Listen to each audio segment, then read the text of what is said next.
Hello, I am the Mediocre Master, and I'm mediocre so you don't have to. I want to see if that's a good catchphrase. I don't know. Alright, today we're going to be talking about split rogue decks. What a split rogue deck is, if that's the same name I gave it last episode, or video, whatever you want to call it, is when you take a theme, archetype, engine, whatever you want, in a deck, but you don't have enough for it, so you take some other cards and you put it in. Now what? Pretty much you find an archetype like, oh, I want to use Metaphors, but I need something to pair it up with because I don't have that many. So, find something that you think would work. Like that. And I picked some old Psychic cards because they work well with the Metaphor strategy, and I also added some Pendulum support for them.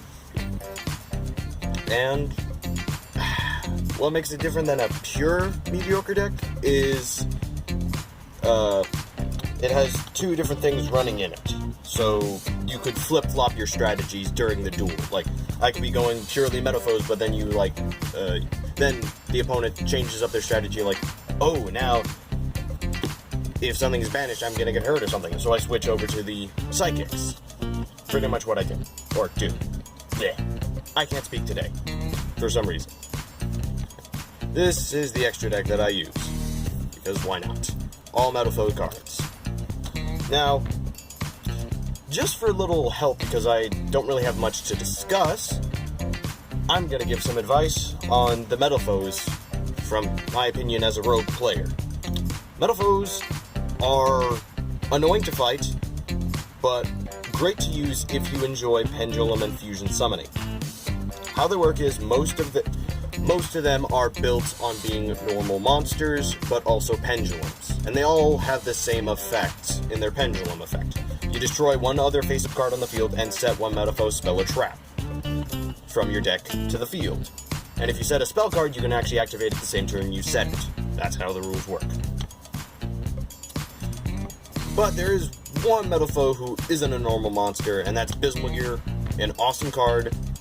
Try to get as many Bismugears in your deck as possible because they're great as a pendulum monster, and as a just a monster to summon. Because when they're destroyed either by effect or battle, doesn't matter who did it, so you can pop with the Metaphors. That's how you say it, right? When you pop with the Metaphor, you get the effect. The effect will activate during the end phase on where you get a Metaphors monster from your deck to your hand. What they mainly rely on is destroying their own field and constituting it with spell and trap cards, and then usually penduluming back the monsters that they destroyed that are pendulum. Like, all of them are. Because that's a good decision. They also have their own fusion cards. They have Metaphors Fusion, which it summons a Metaphors Fusion from your extra deck, and when it's in your grave, you can shuffle it back into your deck and draw one card. Then they also have a quick spell, Full Metal Fusion. You summon a Metaphor Fusion monster from your extra deck, using material required, but it has no effect when it's in the grave. Then you got the field spell, which isn't called a Metaphor card, but it relates to them, which means you can't use a Metaphor's monster's ability to pop a card and play this in your field spell zone. Not how it works. But it does give all your Metaphor cards 300 attack and defense, and when you have a Metaphor in your pendulum zone, all monsters you control, except effect monsters, are unaffected by opponent's card effects. That's a neat little thing. Then you got an awesome card.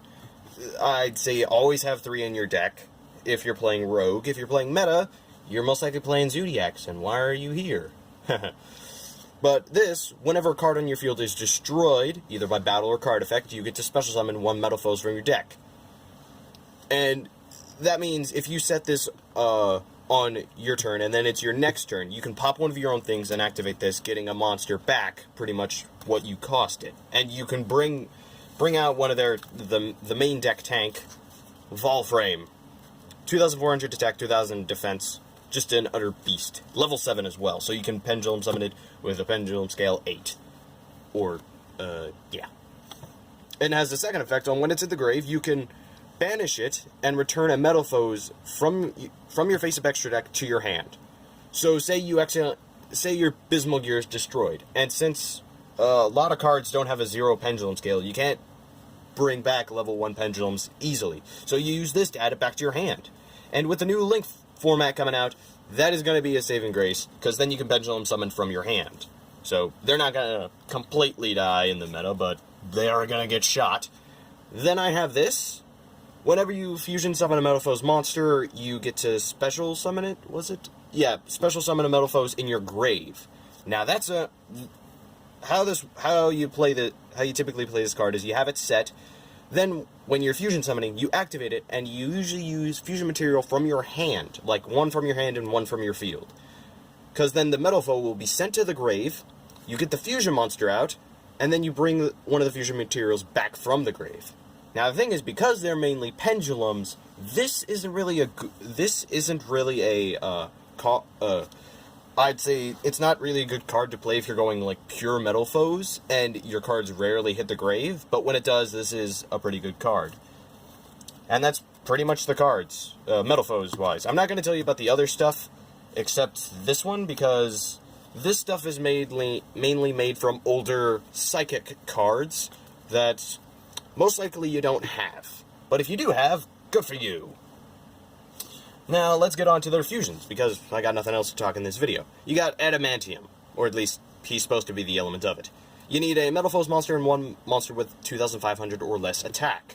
And he's a level 5 fire psychic monster. By the way, all Metal Foes are psychic types. For some reason, they look more like Pyro or Machine. Ugh. But he has 2,500 attack and defense, meaning you can summon him in attack or defense, and he's still good either way. I have 3 because I'm lucky like that. Then you got the ultimate tank. You need a Metal Foes monster and 2 monsters with 3,000 or less attack. Now, this trips up some people because they think that the combined attack of the 2 other monsters has to not exceed 3,000, when really it's the individual monsters can't exceed 3,000. That's how it works. And he's a 3,000 attack point, 3,000 attack and defense point monster. Utter Beast, and I believe he's also level 9? Meaning, you could use him for, like, ranks up, or a card called Future Glow, which gives all psychics a pretty good power boost, which I'd say is a really good card to have, especially when he dies. Then you got this one. I'm not very good at reading, and it doesn't help that apparently these cards Yu-Gi-Oh cards have different ways to pronounce them. Like, the Machina cards, me and my brothers used to always call it Machina. Apparently, we were wrong. But this one, you need a Metal Foes monster plus 1 pendulum. Meaning, you could pretty much use this, or other pendulum monsters.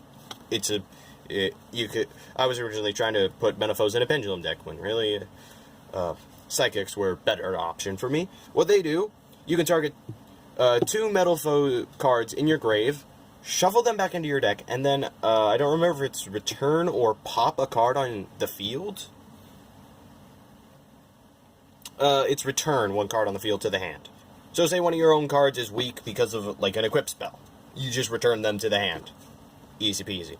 And then it also has a second effect on when it's destroyed, you can special summon 1 Metal Foes pendulum monster from your deck or face up in your extra deck to the field. So pretty much you can summon the material that was used to summon it. Neat. Then you got this guy. Great, especially when paired up with this one. Because you need 2 Metal Foes monsters and nothing else. He's a 2,800 attack and 2,200 defense. I'm sorry if I missed the last one's stats. I'm new to this. And his ability is when a Metal Foes monster attacks a defense position monster, deal double piercing damage. So, get the big guy out, attack a defense position, a 0 defense position token, and bring them down to 2,000 health, if they haven't already been hurt. And that's pretty much the Metal Foe cards that I have. I'm only missing one, which is a fusion monster, and it's really hard to come by, so me as a rogue player, not gonna be easy to get. But, last card, the Pendulum Penguins. Their ability is that when they're activated, you get to add a level 1 Pendulum monster from your extra deck to your hand, and when they're normal summoned, they have the same effect. And you can only use their effects, I believe, once a turn. Oh, and you also cannot bring back them with their effects. Yeah. They're great for Abysmal Gear, because you bring it back, you either use it for fusion summons, or you just, or you blow it up with your other pendulum scale, which is most likely a metal foe, and you keep getting cards. It's a good deck, I'd say. It's really good, especially against other rogue players. In the meta, from my experience, it's good when you actually follow the meta. When you don't, not so good, but it is good in local play. So, that's it from me. Yeah, next week, I'm going to be talking about link summoning, and how it's not as bad as everyone says it is. From a rogue perspective.